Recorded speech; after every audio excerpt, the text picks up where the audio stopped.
केंद्र और राज्य सरकार की ओर से किए जा रहे कई प्रयासों और कई तरह के पैकेज और कर्ज माफ़ी के बावजूद किसानों की लगातार हो रही आत्महत्याएं यह सोचने को विवश करती हैं कि कहीं न कहीं इन योजनाओं में कोई खोट है।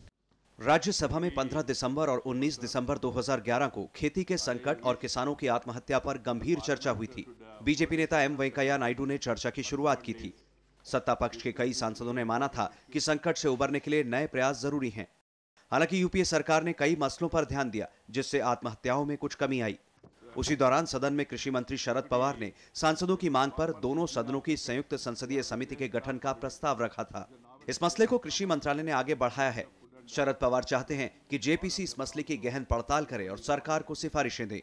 हमारे मंत्री जी शरद पवार जी ने कहा था पार्लियामेंट में बहस के दौरान कि हम इस मामले में चाहते हैं कि एक जॉइंट पार्लियामेंट्री कमेटी गठित कर दी जाए और उसके लिए हमारे मंत्रालय की तरफ से संसदीय कार्य मंत्रालय को पत्र भी लिखा गया है। पवन बंसल जी ने एक्नॉलेज करते हुए ये कहा है कि वो जल्दी सभी लोगों से परामर्श कर रहे हैं।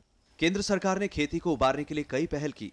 इनके तहत खेती की लागत बढ़ती जा रही है, लेकिन नकदी फसलों के चक्कर में किसान पहले से ज्यादा कर्ज के दलदल में उलझ गए हैं।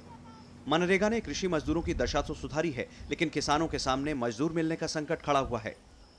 इसके अलावा पुनर्वास पैकेज के तहत आंध्र प्रदेश, केरल, महाराष्ट्र और कर्नाटक को 20,000 करोड़ का पैकेज दिया गया।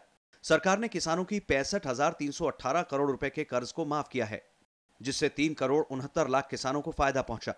इन उपायों से किसानों की आत्महत्याएं कम तो हुई हैं, पर रुकी नहीं। यही सबसे चिंता की बात है।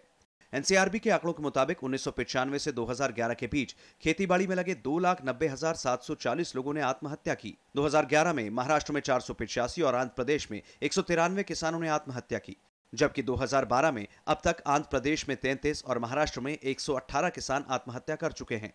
केंद्रीय कृषि राज्य मंत्री हरीश रावत का कहना है कि तस्वीर बदली है, लेकिन किसानों की आत्महत्या अब भी चिंता की बात है। किसानों की कृषि के कारणों से आत्महत्या के मामलों में गिरावट आई है और उसका सबसे बड़ा कारण ये है जो पैकेज वहाँ के लिए प्रधानमंत्री जी ने दिया था, उस पैकेज को बहुत अच्छी तरीके से वहाँ की राज्य सरकारों ने इम्प्लीमेंट किया। मगर एक नया क्षेत्र हमारे जैसा चिंता का है। गुजरात के सौराष्ट्र एरिया से इधर किसानों के कृषि कारणों से आत्महत्या की कुछ खबरें आई हैं। सरकार के तमाम प्रयासों के बाद भी खेती का बढ़ता संकट और नई तरह की चुनौतियां केंद्र के साथ राज्य सरकारों के लिए भी चिंता का सबब हैं। कुछ खास इलाकों में आत्महत्याएं इसी का नतीजा है, जिससे निपटने के लिए नए सिरे से पहल करने की जरूरत है। अगर जेपीसी बनती है तो शायद ही मामले की तह तक जाकर सरकार को कुछ नए कदम उठाने की सिफारिश कर सकती है।